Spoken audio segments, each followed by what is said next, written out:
Terima kasih Anda masih bersama kami dalam Berita Papua hari ini. Untuk Anda yang baru saja bergabung, kami akan menyajikan kembali 3 berita utama.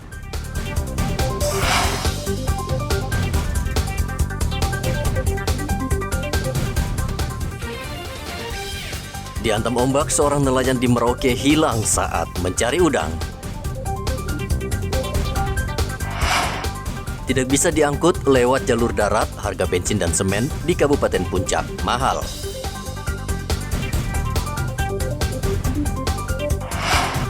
Masuk tahun ajaran baru, warga mulai berburu pakaian sekolah.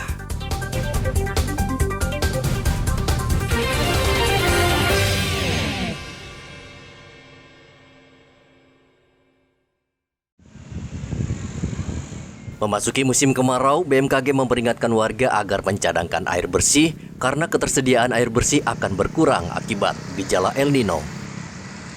Warga juga diminta hemat dalam menggunakan air, khususnya di kawasan sentra pertanian dan perkebunan.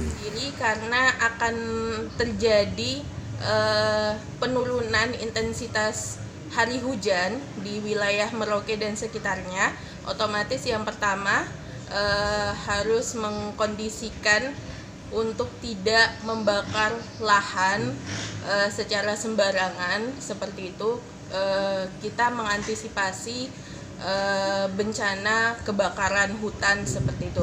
Kemudian mengantisipasi ketersediaan air di wilayah Kabupaten Merauke dan sekitarnya, khususnya untuk sektor pertanian, kemudian perkebunan dan semacamnya. Untuk titik api Bu sudah ada terpantau BMKG? Iya, untuk titik api sendiri sejauh ini sampai tanggal 18 Juni 2023 kemarin, titik api di wilayah Kabupaten Merauke dan Mapi.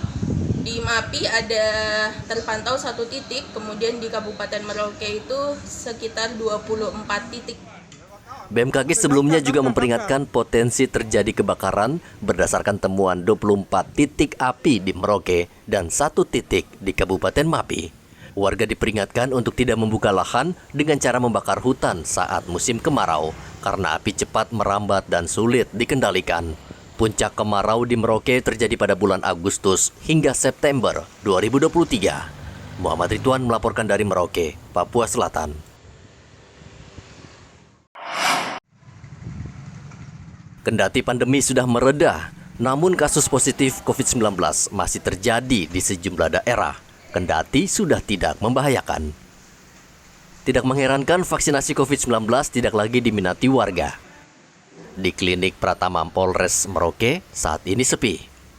Sejak dibuka pukul 8 pagi hingga pukul 11 siang, tidak ada warga yang datang dan berminat untuk divaksin. Sampai saat ini untuk yang mendaftar peminatnya belum terlalu banyak. Mungkin satu karena kurangnya informasi ke masyarakat untuk informasi vaksinnya. Tapi sebenarnya kita sudah promosikan dari 2-3 hari lalu untuk pembukaan ketersediaan vaksin. Untuk hari Selasa ini kami buka dari jam 8 sampai selesai. Kita layani masyarakat yang belum vaksin.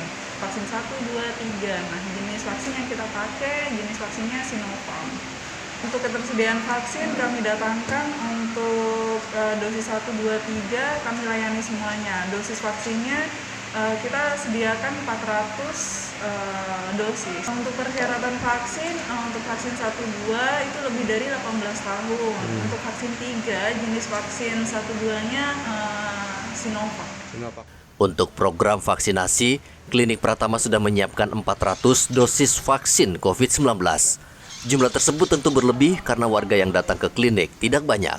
Muhammad Ridwan melaporkan dari Merauke, Papua Selatan. Sejumlah klinik kesehatan di Merauke saat ini belum memenuhi standar pelayanan kesehatan, antara lain belum dilengkapi peralatan yang memadai dan layak. Dalam sebuah seminar yang digelar di Merauke, Dinas Kesehatan Pemprov Papua Selatan berencana menertibkan klinik tidak berstandar dengan memberlakukan akreditasi, sehingga masyarakat bisa memberikan penilaian sebelum berobat. Selenggarakan sebenarnya adalah upaya dan dukungan dari Provinsi Papua Selatan untuk Dinas Kesehatan Kabupaten di 4 kabupaten. Kebetulan yang lalu di Bofodikul kita sudah laksanakan, ini adalah pelaksanaan yang kedua di Kabupaten Merauke. Tentu saja tujuannya adalah untuk mendorong kesiapan daripada klinik dan FKTP, terutama puskesmas, bagaimana mereka siap untuk menyelenggarakan akreditasi. Karena akreditasi menjadi suatu kewajiban yang harus mereka lakukan, sehingga mereka bisa menyelenggarakan pelayanan dan kerjasama dengan BPJS. Di luar itu juga merupakan salah satu upaya bagaimana safety bukan hanya safety petugasnya, tapi juga pelayan atau yang dilayani pasiennya safety menjadi selamat dan tidak ada praktek-praktek yang menyalahi ketentuan sudah. Di Merauke saat ini tercatat ada 16 klinik dan sebagian besar sudah memenuhi standar pelayanan kesehatan. Namun harus diakui, peralatan yang digunakan belum memadai sehingga perlu diganti dengan yang lebih modern. Muhammad Ridwan melaporkan dari Merauke, Papua Selatan.